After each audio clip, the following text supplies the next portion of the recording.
എന്താണോ ഞെട്ടുന്നത്? ഞെട്ടിക്കുന്ന വാർത്തയാണ് ആശാനെ. ഞാനും വാർത്ത കണ്ട് ഞെട്ടിയിരിക്കുകയാണ്.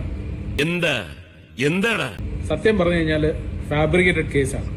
എടാ നീ എന്തിനാണ് റോട്ടിൽ കൂടെ പോണ ഏണിയൊക്കെ പിടിക്കണത്? നാട്ടുകാരെ കൊണ്ട് പറയിപ്പിക്കാൻ വേണ്ടി. ഈ ഒരു കേസ് ഫാബ്രിക്കേറ്റഡ് ആണെന്ന് തെളിയിക്കാനുള്ള സകല തെളിവുകൾ എന്റെ കയ്യിലുണ്ട്. എന്റെയൊക്കെ പിന്നിൽ ആരുടെയോ ചില കറുത്ത കൈകൾ പ്രവർത്തിക്കുന്നുണ്ട്.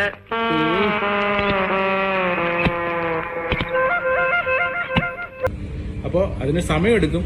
ഇതൊരു അലിഗേഷനാണ്. അലിഗേഷൻ എന്ന് പറഞ്ഞത് എനിക്കെതിരെ പ്രത്യേകിച്ച് എന്നോട് ദേഷ്യമുള്ള ഒരു ബ്ലോഗർ അല്ലെങ്കിൽ ഒരു കൂട്ടം ബ്ലോഗേഴ്സ് ചേർന്നിട്ട് ഇൻഫ്ലുവൻസേഴ്സ് ചേർന്ന്. കാരണം അത് കയ്യിലിരിപ്പുണ്ടല്ലേ.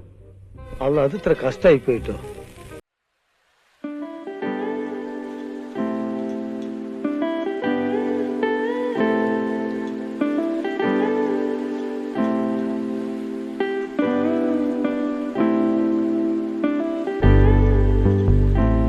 ആയിരത്തിലധികം ഇനോഗ്രേഷൻസ് ഞാൻ ചെയ്തിട്ടുണ്ട്. വേൾഡ് റെക്കോർഡുള്ള ആളാണ്. അതിൽ 2000-ലധികം ബ്രാൻഡ് കൊളാബറേഷൻസ് ചെയ്തിട്ടുണ്ട്. അതെല്ലാം നാഷണൽ ഇന്റർനാഷണൽ. ഇവർക്കൊന്നും ഒരു വർക്കും കിട്ടുന്നില്ല. ഞാൻ കള്ളനാന്നുള്ള കാര്യം അവർക്ക് മനസ്സിലായില്ലല്ലോ. അപ്പൊ അതുകൊണ്ട് പിന്നെ ഞാൻ ഒരു ബിസിനസ്സുകാരനും കൂടെയാണ്. കമ്പനിയുടെ ഒരു സിഇഒ ആണ്. മുമ്പ് വർക്ക് ചെയ്യുന്ന ഏരീസ് ഗ്രൂപ്പ് ഓഫ് കമ്പനീസ്. ഒരു കാര്യം വിറ്റാണ്, ആള് ഭയങ്കര വിറ്റാണ്. കുറെ നാളായി ഇതിന്റെ പുകച്ചിൽ തുടങ്ങി. എനിക്കെതിരെ സോഷ്യൽ മീഡിയയിൽ ഒരുപാട് സ്മിയർ ക്യാമ്പയിൻസ് നടന്നിട്ടുണ്ട്. ഞാൻ അതൊക്കെ കണ്ടില്ല എന്ന് വെച്ച് പ്രതികരിച്ചിട്ടില്ല, ഇതുവരെ പ്രതികരിച്ചിട്ടില്ല.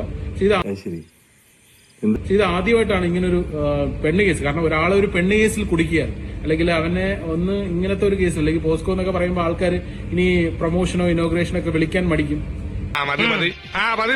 ഒന്നുമില്ല. ഇതിന്റെ ഒരു സത്യാവസ്ഥ എന്ന് പറയുന്നത് ഈ പറയുന്ന ആള് ഈ പെൺകുട്ടിയെ വെച്ചിട്ട് കളിച്ച കളിയാണ്. അതിലെല്ലാ പ്രൂഫും എന്റെ അടുത്തുണ്ട്.